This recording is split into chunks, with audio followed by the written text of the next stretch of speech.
What was your name again? Bernie, I didn't do it. I did it?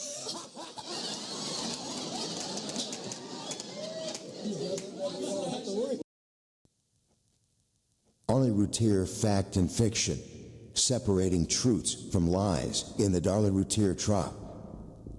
Written by our friend Mary Moody.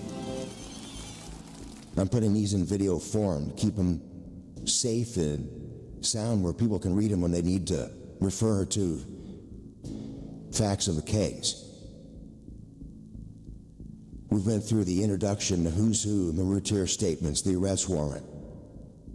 Author Barb Davis, work and the miss. We are in today, miss 5.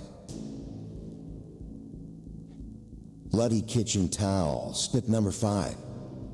Of 21 bloody kitchen towels, only 5 were taken into evidence. This claim has made its rounds over the years. There is no truth to it.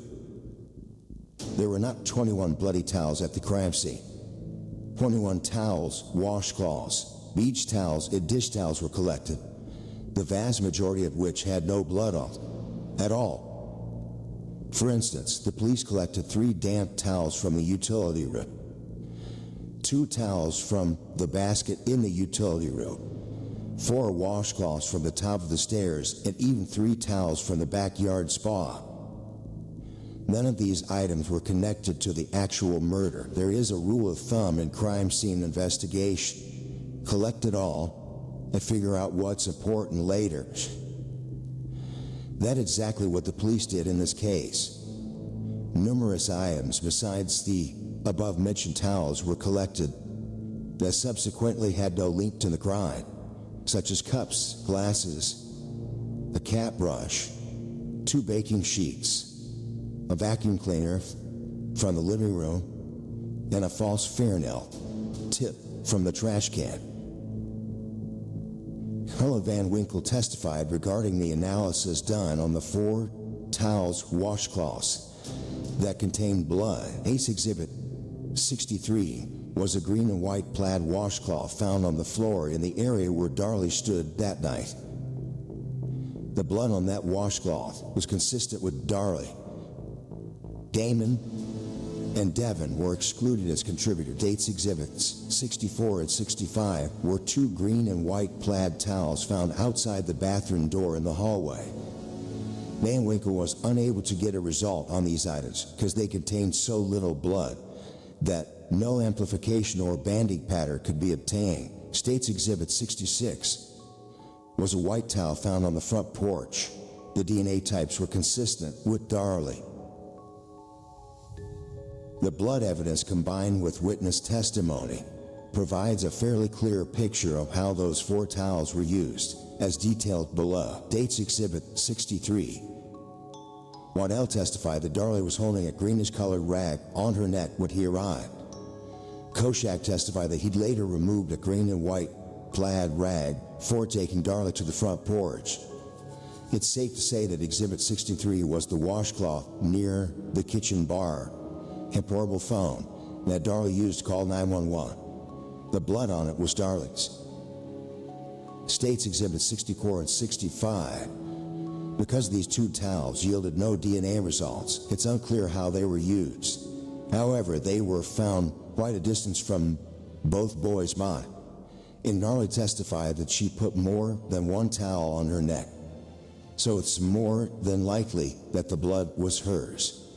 There was no testimony to support diluted blood on this, any other item at the crime scene.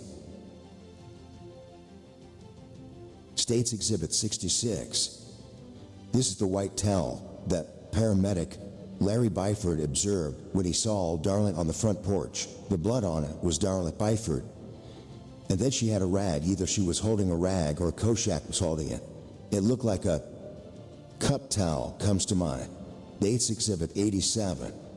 This was a bloody white towel near Devin's body. Charles Hamilton collected this towel on June the 10th, and Catherine Logg, some subsequently took blood samples from it.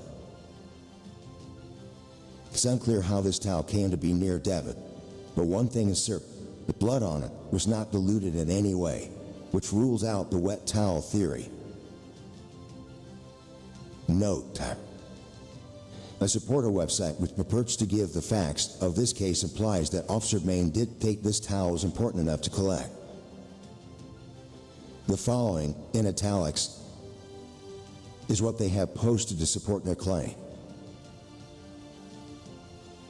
The defense also brought up a bloody towel that was located near Devon. The following occurred during Main's testimony regarding that towel and the officer's decision-making about what evidence was important.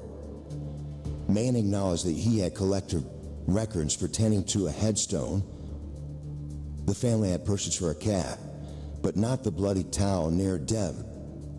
Referring to the records of the headstone, Mosty asked, "Okay, and so you collected it?"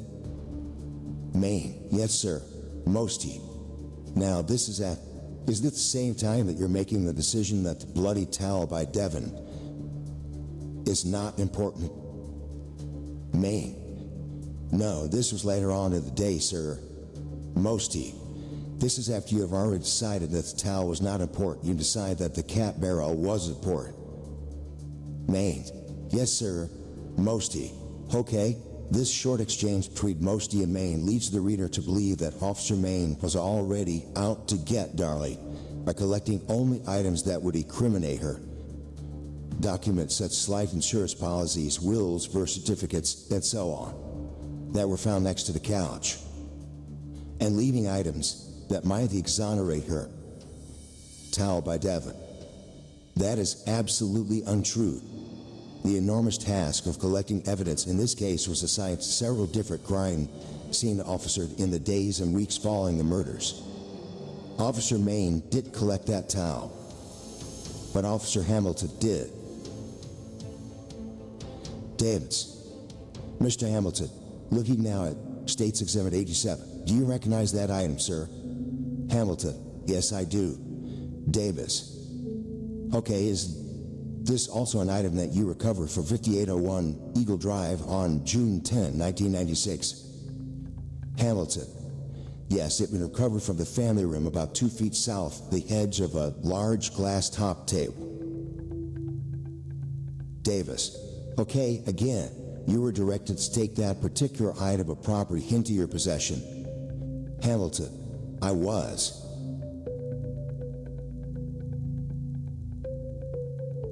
Conclusion: for years, supporters have said that there were bloody towels all over the place. Their intent is to convince the reader that if the police didn't put them there, and Darren did put them there, then Darlie must have been taking towels to her boy.